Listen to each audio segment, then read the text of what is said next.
अस्सलाम वालेकुम दोस्तों। बच्चे में हैबिट्स कैसे डेवलप होती हैं, एक बच्चे में आदत कैसे बनती हैं, इसके लिए हमारे जहनों में बहुत ज़्यादा सवालात मौजूद हैं। मसलन इंसान को बड़ा आदमी बनाने के लिए तरबियत का कितना अहम रोल है, बड़ा आदमी बनाने में वालिदैन का कितना अहम किरदार है, बड़ा आदमी बनने में किस्मत का कितना अहम किरदार है। क्या वसाइल का ज़्यादा होना बड़े आदमी की निशानी है? क्या हर इंसान में बड़ा आदमी बनने की सिफ़त मौजूद है? क्या इंसान पैदाइशी बड़ा आदमी पैदा होता है? इस हवाले से मैं इंतहाई बुनियादी बात करना चाहूँगा। यानी जब एक छोटा बच्चा पैदा होता है तो वो बिल्कुल बेबस होता है।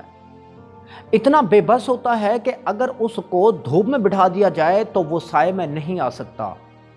अगर उसको पानी में गिरा दिया जाए तो वो स्विमिंग नहीं कर सकता। इसकी हज़ारों मिसालें ली जा सकती हैं।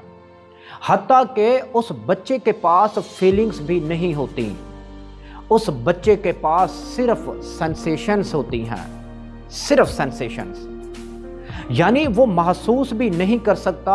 अगर वो रोता भी है तो सिर्फ अपनी सेंसेशंस की वजह से रो रहा होता है, अपने एहसासात की वजह से रो रहा होता है। शुरू में बच्चे के पास सिर्फ सेंसेशंस होती हैं, सिर्फ सेंसेशंस। आफ्टर सम टाइम उस बच्चे की सेंसेशंस फीलिंग में तब्दील हो रही होती हैं। सेंसेशंस को फीलिंग में कन्वर्ट करने के लिए, तब्दील करने के लिए जो सबसे बड़ा सोर्स या टूल होता है वो उस बच्चे की माँ होती है। लेकिन वो उस बच्चे का बाप भी हो सकता है, बच्चे का दादा भी हो सकता है, बच्चे की दादी भी हो सकती है, बच्चे की बहन भी हो सकती है। मैं कहता हूं कि बच्चे की सेंसेशंस को फीलिंग में तब्दील करने के लिए सबसे बड़ा जो सोर्स टूल है वो माँ है। लेकिन यहाँ पे बात बड़ी इंपॉर्टेंट है कि वो नाउन मदर नहीं है बल्कि वर्ब मदर है। यानी जो भी माँ वाला काम करेगा, जिस इंसान में भी माँ की ममता होगी। A father can be a mother as well, a sister can be a mother as well, a brother can be a mother as well, a grandmother can be a mother as well. यानी वो बाप भी हो सकता है, माँ भी हो सकती है, ग्रैंड फादर भी हो सकता है, वो बड़ा भाई भी हो सकता है। माँ से मुराद बायोलॉजिकल सिर्फ माँ नहीं है बल्कि जो मदरिंग करे।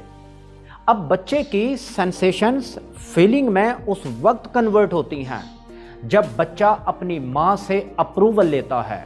मसलन बच्चा माँ के पास है, पास शोर हुआ और बड़े लड़के ने मुलाजमा को थप्पड़ मारा। बच्चे ने अपनी रिकॉर्डिंग के सिस्टम में देखा कि एक आदमी, जो उसको बाद में पता चलेगा कि वो उसका बड़ा भाई है, घर की मुलाजमा के मुंह पर थप्पड़ मारा। अब इसकी सेंसेशंस को वो अपनी माँ की आंखों में देखेगा। अगर माँ की तरफ से डिसअप्रूवल होगी तो उस बच्चे के रिकॉर्डिंग सिस्टम में फीलिंग डेवलप होंगी कि ये गलत काम है। अगर माँ की तरफ से डिसअप्रूवल नहीं होगी तो उस बच्चे के माइंड में रिकॉर्ड होगा कि ये काम सही है, ये दुरुस्त काम है, ऐसा ही होना चाहिए। बच्चे के सामने जब भी कोई अनयूजुअल इवेंट होता है तो वो अपनी माँ की तरफ देखता है और वो समझने की कोशिश करता है कि ये जो कुछ हो रहा है ये क्या है, हो क्या रहा है। उस बच्चे की सेंसेशंस उसकी फीलिंग्स में कन्वर्ट हो रही हैं। अब उसको पता चल रहा होता है कि अच्छा क्या है, बुरा क्या है, सही क्या है, गलत क्या है। लेकिन ये अच्छे बुरे का किस अंदाज में पता चल रहा होता है? With help of mother reactions. यहाँ पे एक बात याद रखने वाली है कि बच्चे के अंदर कॉन्शियस माइंड नहीं होता, बच्चे के पास कोई रीजनिंग नहीं होती, बच्चे के अंदर प्रॉब्लम सॉल्विंग एबिलिटी नहीं होती। उस बच्चे के अंदर सिर्फ और सिर्फ सब कॉन्शियस माइंड होता है। यानी मिसाल के तौर पर बच्चा सिर्फ और सिर्फ एक रिकॉर्डिंग मशीन होता है, जस्ट रिकॉर्डिंग मशीन। बच्चा रिकॉर्ड कर रहा होता है।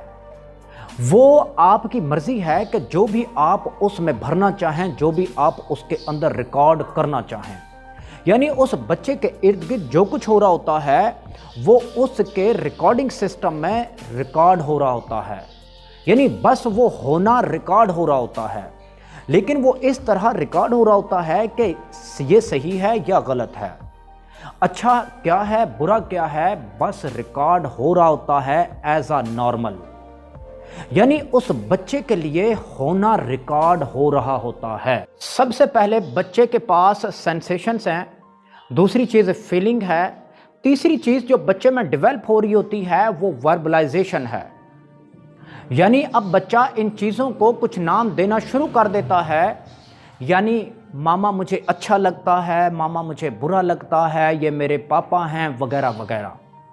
چوتھی چیز اب جو بچے میں ڈیولپ ہو رہی ہوتی ہے وہ ایکشنز ہیں، ایکشنز، اب وہ کچھ کرنا شروع کر دیتا ہے۔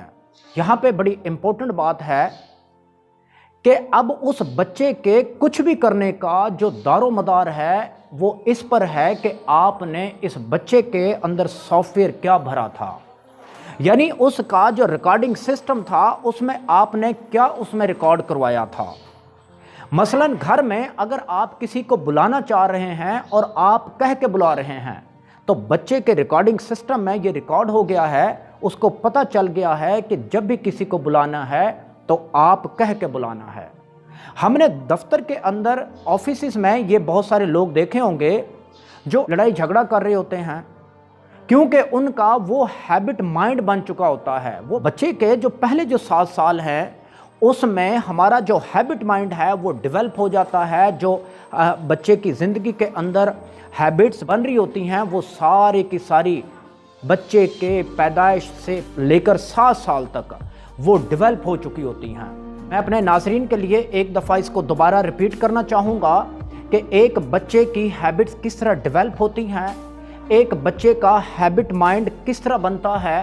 اس کے لیے بچے کے پاس سب سے پہلے سینسیشنز ہیں، پھر فیلنگز ہوتی ہیں، پھر وربلائزیشن ہے، لاسٹ میں ایکشن ہے، یعنی جو اس کے ریکارڈنگ سسٹم میں آپ نے اس کو ریکارڈ کروایا ہے اس کے حساب سے وہ پوری زندگی ری ایکٹ کرتا رہے گا، ایکشن کرتا رہے گا۔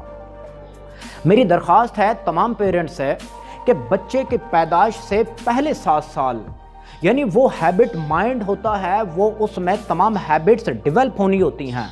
آپ اپنے بچے کو بھرپور طریقے سے ٹائم دیں، ان کی ہیبٹس کو آپ پازیٹیو کریں، اس کی ہیبٹ مائنڈ کو پازیٹیو بنائیں، پوری زندگی بچہ پازیٹیو ایکشن کرتا رہے گا۔ دوستوں سے گزارش ہے کہ اگر آپ کو ہماری یہ ویڈیو پسند آئی ہے تو ہماری حوصلہ افزائی کے لیے اس چینل کو سبسکرائب کریں، اس ویڈیو کو شیئر کریں، یہ صدقہ جاریہ ہے۔